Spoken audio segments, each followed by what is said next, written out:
19வது வசனத்தில் அவனை அவரிடத்தில் கொண்டு வந்தார்கள். அவரை கண்ட உடனே இந்த ஆவி அவனை அலைக்கழித்தது. அவன் தரையிலே விழுந்து நுரை தள்ளி புரண்டான்.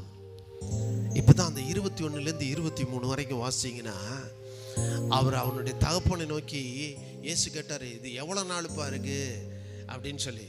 அதுக்கு அவன் சொன்னான், சிறு வயது முதற்கொண்டே இருக்கியா, எத்தனையோ இடத்துக்கு போயிட்டு வந்துட்டோம்.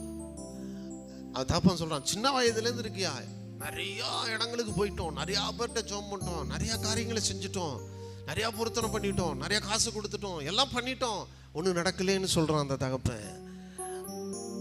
சொல்லிட்டு கடைசியா அவன் தகப்பன் சொல்கிறான் 22வது வசனத்தில், இவனை கொல்றதுக்கு அது அநேகம் தரம் தீயிலும் தண்ணீரிலும் தள்ளிற்று அப்படின்னு சொல்லிட்டு இயேசுக்கிட்ட சொல்கிறான், நீங்கள் ஏதாவது செய்ய முடியுமா, எனக்கு என் பையனை கொஞ்சம் செய்யுங்கயா, என் பையனை கொஞ்சம் காப்பாற்றுங்க. அந்த தகப்பனுடைய தவிப்பு. இன்னைக்கு அப்படி தவித்து கொண்டு இருக்கிறீர்களா? ஆண்டவரே ஏதாவது செய்யுங்க ஆண்டவரே, ஆண்டவரே எனக்கு ஏதாவது செய்யுங்க ஆண்டவரே, நான் எங்கெங்கேயோ போயிட்டேன், என்னென்னமோ பண்ணிட்டேன், ஒன்றுமே நடக்கலாண்டவரே, நீங்கள் ஏதாவது செய்ய முடியுமா ஆண்டவரே அப்படின்னு தவிக்கிறீர்களா?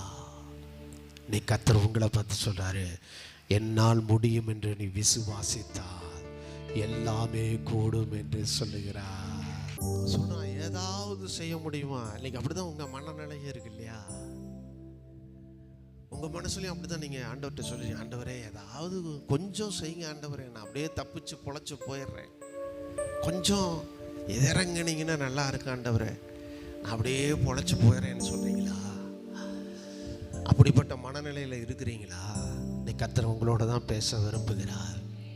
நீங்கள் உங்களோட தான் தேவன் பேச விரும்புகிறார். இப்போ தாங்க இயேசு பேசுகிறாரு. அவன் சொல்கிறார் 23வது வசனத்தில், இயேசு அவனை நோக்கி, நீ விசுவாசிக்க கூடுமானால், as you believe, நீ விசுவாசிக்க கூடுமானால், இயேசு சொல்றாரு, விசுவாசிக்கிற உங்களுக்கு எல்லாமே கூடும்.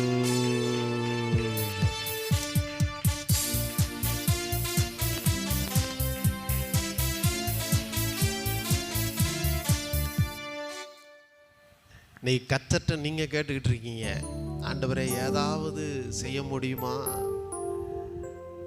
நீங்க ஏதாவது செஞ்சு கொடுங்க, கொஞ்சோண்டு செய்யுங்கன்னு சொல்லிட்டீங்க. அவர் அப்படியே பிளேட்டை உங்ககிட்ட மாத்துறாரு, ஏம்மா எல்லாமே நான் உனக்கு செய்கிறேன், நீ ஒன்னே ஒன்று மட்டும் செய், என்ன, விசுவாசி. இப்போ நடக்காததுக்கு காரணம், 2000 வருஷத்துக்கு முன்னாடியே நான் உனக்காக எல்லாத்தையும் சிலுவையில செஞ்சு முடிச்சிட்டேன், எல்லாமே உன்னிடத்துல வருகிறது. இப்போ அது வர முடியாமல் தடையாக இருக்கிறன்னா உன்னுடைய அவிசுவாசங்கள், உங்கள் அவிசுவாசம். கர்த்தர் சொல்ற, நீ விசுவாசிப்பேனால் எல்லாமே கூடும். கர்த்தர் சொல்றாரு, இன்னைக்கு உங்க வாழ்க்கைக்கான மாற்றத்துக்கான பொறுப்பை தேவன் உங்களிடத்துல கொடுக்க விரும்புகிறார். நீங்க தான் விசுவாசங்கிற சுவிட்சை ஆன் பண்ண சொல்றாரு. இப்போ நீங்க பண்ணுங்க. நீங்கள் சொந்தமாக ஒரு அடுப்பு வாங்கிட்டீங்க, கேஸ் சிலிண்டர்லாம் வாங்கிட்டீங்க, வச்சுட்டீங்க.